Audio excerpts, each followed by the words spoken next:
ఎట్టకేలకు కేసీఆర్ అసెంబ్లీకి హాజరు కానున్నారు. అసెంబ్లీ సమావేశాల్లో ప్రజా సమస్యలపై ప్రభుత్వాన్ని నిలదీయాలన్నారు కేసీఆర్. తెలంగాణ ప్రజల ప్రయోజనాలను కాపాడేందుకు పోరాడదామని అన్నారు. తెలంగాణకు రక్షణ కవచం బీఆర్ఎస్ మాత్రమే అన్నారు కేసీఆర్. లోక్సభలో బీఆర్ఎస్ ఎంపీలు లేకపోవడంతో తెలంగాణకు అన్యాయం జరుగుతోందన్నారు. మరోవైపు హామీల అమలు విషయంలో కాంగ్రెస్ ప్రభుత్వం విఫలమైందన్నారు. కాంగ్రెస్ ప్రభుత్వంపై ప్రజల్లో తీవ్ర వ్యతిరేకత ఉందని చెప్పారు. ఎర్రవెల్లి ఫామ్ హౌస్ లో ఎమ్మెల్యేలు నేతలకు కేసీఆర్ దిశానిర్దేశం చేశారు. పార్టీ ప్లీనరీ, బహిరంగ సభ, ఎమ్మెల్సీ అభ్యర్థి, అసెంబ్లీ సమావేశాలపై చర్చించారు. ఏప్రిల్ 27న వరంగల్లో బీఆర్ఎస్ ఆవిర్భావ సభ నిర్వహించనున్నారు.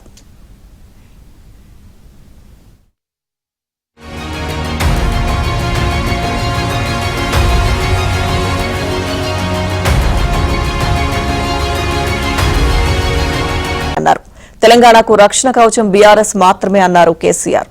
లోక్సభలో బీఆర్ఎస్ ఎంపీలు లేకపోవడంతో తెలంగాణకు అన్యాయం జరుగుతోందన్నారు. మరోవైపు హామీల అమలు విషయంలో కాంగ్రెస్ ప్రభుత్వం విఫలమైందన్నారు. కాంగ్రెస్ ప్రభుత్వంపై ప్రజల్లో తీవ్ర వ్యతిరేకత ఉందని చెప్పారు. ఎర్రవెల్లి ఫామ్ హౌస్ లో ఎమ్మెల్యేలు నేతలకు కేసీఆర్ దిశానిర్దేశం చేశారు.